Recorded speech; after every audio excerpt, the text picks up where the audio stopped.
ଜୟ ଜଗନ୍ନାଥ। ଦେବସ୍ନାନ ପୂର୍ଣ୍ଣିମାର ସମସ୍ତଙ୍କୁ ଶୁଭେଚ୍ଛା। ଆଶା କରୁଛି ସମସ୍ତେ ଭଲରେ ଥିବେ। ଏବେ ଆମର ସରକାର ତାଙ୍କର ବର୍ଷେ ପୁରିବାକୁ ଯାଉଛି। ସରକାର ବହୁତ ତତ୍ପର ଅଛନ୍ତି ତାଙ୍କର ବର୍ଷେ ପୁରିବାର ଯେଉଁ ଇଏକୁ ସଫଳତାର ସହିତ ପ୍ରଚାର ପ୍ରସାର କରିବା ପାଇଁ।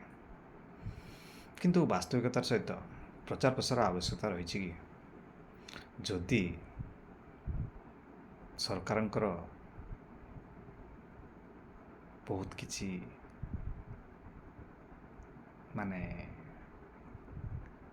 ପରଫର୍ମାନ୍ସଟା ଯେଉଁଟା ବଢ଼ିଆ ହେଇଯାଇଛି, ତାହା ଲୋକମାନେ ତ ତା'ର ସ୍ୱାଦଟା ପାଇସାରିଥିବେ ନା।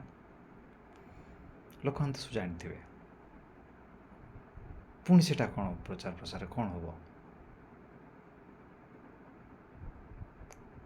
ଅଛି ଆଗକୁ, ବର୍ଷେ ହେଇଛି, ଆଗକୁ ଆହୁରି 4 ବର୍ଷ ସମୟ ଅଛି।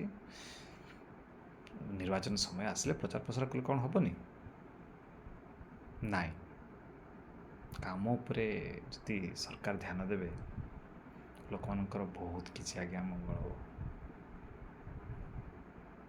ଗୋଟେ କଥା ସବୁବେଳେ ଭାବେ, ଆମକୁ ଏତେ ସମୟ ରହିଛି ଯେ ଆମେ ଆମର ନିଜର ପ୍ରଚାର ପ୍ରସାର ପାଇଁ କ'ଣ ଆମ ପାଖରେ ପ୍ରବଳ ମାତ୍ରାରେ ସମୟ ଅଛି?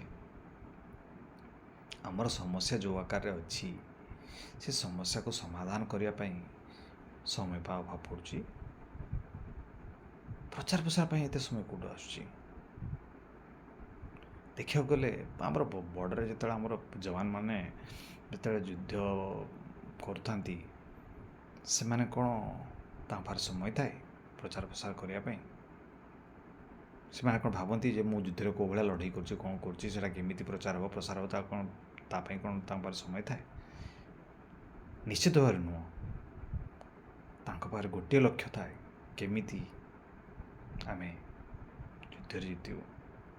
ସେଇ ପାଇଁ ସେମାନେ ଆଜ୍ଞା ଜନସାଧାରଣଙ୍କ ହୃଦୟରେ ରୁହନ୍ତି। କ'ଣ ଆମର ସରକାରଙ୍କର ସେଇଭଳିଆ ନାହିଁ କି?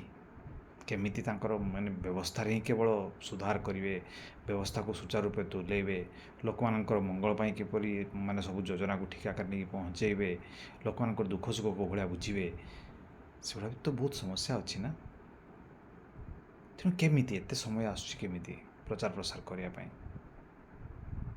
ଆଶା କରୁଛି ଆମର ପ୍ରିୟ ମୁଖ୍ୟମନ୍ତ୍ରୀ ମୋହନ ମାଝୀ ବାବୁ ଏ ଜିନିଷଟିକୁ ହୃଦୟ ସହିତ ନେବେ ଏବଂ ଆମର ରାଜ୍ୟକୁ ଆଗେଇ ନେବାରେ ସହାୟକ କରିବେ। ଜୟ ଜଗନ୍ନାଥ। ରହିଲି।